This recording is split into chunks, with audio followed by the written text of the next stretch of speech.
Dear Rahul Gandhi, इस बार ये देश को बचा लेना। डियर राहुल गांधी, इस बार ये देश से करप्शन हटवा देना। डियर राहुल गांधी, इस बार एक स्ट्रॉन्ग एथिकल ओपोजिशन बनाए रखना। कोई शक्ति इस पदयात्रा को नहीं रोक सकती, क्योंकि ये पदयात्रा हिंदुस्तान की आवाज है। बुरी खबर है, मैंने उनसे कहा मैं जानता हूँ पापा मर गए, कहते हैं हे एवरीवन, मैं हूं Hare Kapoor and welcome to my channel डिप्लोडेक।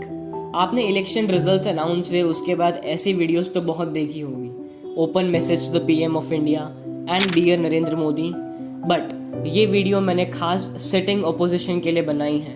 मैं चाहता हूँ कि ये वीडियो स्ट्रेट इंडिया ब्लॉक के सभी मिनिस्टर्स को पहुँच जाए, बिकॉज अगर ओपोजिशन एक्टिव रहेगी तो ही तो हमारी डेमोक्रेसी एक लेजिटिमेट एंड एथिकल डेमोक्रेसी कहला पाएंगी। ओपोजिशन का एक डेमोक्रेसी में बहुत क्रूशियल रोल होता है। ओपोजिशन रूलिंग गवर्नमेंट के पॉलिसीज के लूप होल्स को आइडेंटिफाई करती है। ओपोजिशन रूलिंग गवर्नमेंट के पॉलिसीज को अपोज करती है। ओपोजिशन रूलिंग गवर्नमेंट के गलत कामों पर उन्हें क्रिटिसाइज करती है। और हाँ, ओपोजिशन रूलिंग गवर्नमेंट को करप्शन करने से रोकती है। इंडियन पॉलिटिक्स के कॉन्टेक्स्ट में आई थिंक ओपोजिशन का मोस्ट क्रूशियल टास्क यही है कि वो रूलिंग गवर्नमेंट को करप्शन करने से रोके। बट क्या पिछले 10 सालों में कांग्रेस ये करने में पास हुई है? Partially yes. Let's take a few examples. Dating back to the FCRA, Foreign Contribution Regulation Act of 1976 and 2010, according to which political parties, candidates for elections, government servants or employees cannot accept funds from foreign sources. ये act mainly foreign private firms और institutions को Indian elections या governance को influence करने से रोकता था।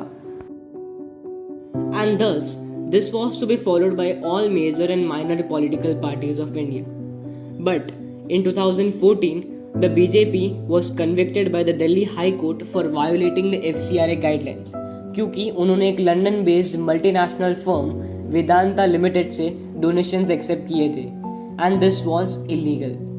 But इसी को लेजिटिमेट करने के लिए BJP passed an amendment act for FCRA secretly when the finance bill was introduced by then finance minister Arun Jaitley.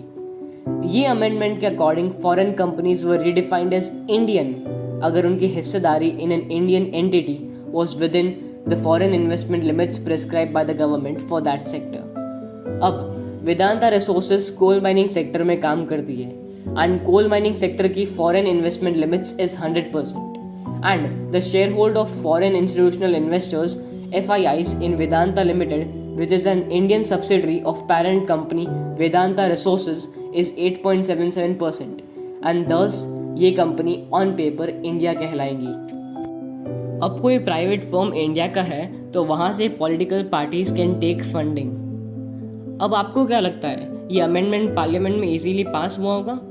Video को पॉज करिए और सोचिए। आप सबका आंसर ऑफ कोर्स नहीं होगा, क्योंकि हमारा ऑपोजिशन जो बैठा है पार्लियामेंट में। बट ऐसा नहीं है, ये अमेंडमेंट पार्लियामेंट में इजीली पास हो गया without any debate and discussion. And Congress ने बीजेपी को इस पर क्रिटिसाइज भी नहीं किया। क्यों? बिकॉज वो खुद भी इस केस में इन्वॉल्व थी और उन्होंने बीजेपी को ये अमेंडमेंट पास कराने में सपोर्ट भी किया था। अब क्या ऐसे पोजीशन से हमारी डेमोक्रेसी खतरे में नहीं जा रही? कांग्रेस के 2024 मैनिफेस्टो न्याय पत्र में एंटी करप्शन के लिए एक सेपरेट पेज भी था, जिसमें उन्होंने इलेक्ट्रोल बॉन्ड्स को बीजेपी का सबसे बड़ा स्कैम बताया है। अगर आप इलेक्ट्रोल बॉन्ड्स के बारे में नहीं जानते तो मेरी ये वीडियो जरूर चेकआउट कर लेना। इसमें मैंने इन डिटेल इलेक्ट्रोल बॉन्ड्स के बारे में समझाया है। बट कांग्रेस इतना इलेक्ट्रोल बॉन्ड्स को अपोज कर रही है तो ऑफ कोर्स वो इस स्कीम से बिल्कुल भी एंगेज नहीं हुई होगी। लेकिन Congress was the third largest beneficiary from electoral bond scheme and cashing 1422 crore in total, जिसमें से 125 crore was donated by Vedanta limited, जिसकी बात हम पहले भी कर चुके हैं। हाँ, भले ही ये स्कीम बीजेपी ने इंट्रोड्यूस की थी, पर उसका साथ तो आपने भी दिया था ना।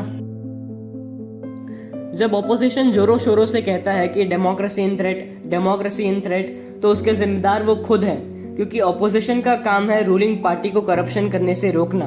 बट यहाँ पे तो वो खुद उन्हें इस महाकार्य करने में सपोर्ट कर रही है। इस बार इंडिया ब्लॉक ने ग्रेट कमबैक के साथ स्ट्रॉन्ग अपोजिशन बनाया है और मैं चाहता हूँ कि आप इस बार गवर्नमेंट की अनजस्ट पॉलिसीज को स्ट्रांगली अपोज कीजिए, बिकॉज यही एक स्ट्रांग अपोजिशन का काम होता है। आप पूरे देश के बिहाल्फ पर रूलिंग पार्टी पर प्रेशर डाल रहे हो और उन पर रेगुलर चेक्स रख रहे हो, एंड देन ओनली हमारा देश एफिशिएंटली एडमिनिस्ट्रेट कर पाता है। Democracy can only be measured on the existence of a true opposition. आप इस देश के लोकतंत्र को बरकरार रखने में एक अनोखी भूमिका निभाते हो, तो उसे प्लीज एथिकली एंड लेजिटिमेटली निभाइए। प्लीज इस बार इस देश को बचा लेना राहुल जी, प्लीज।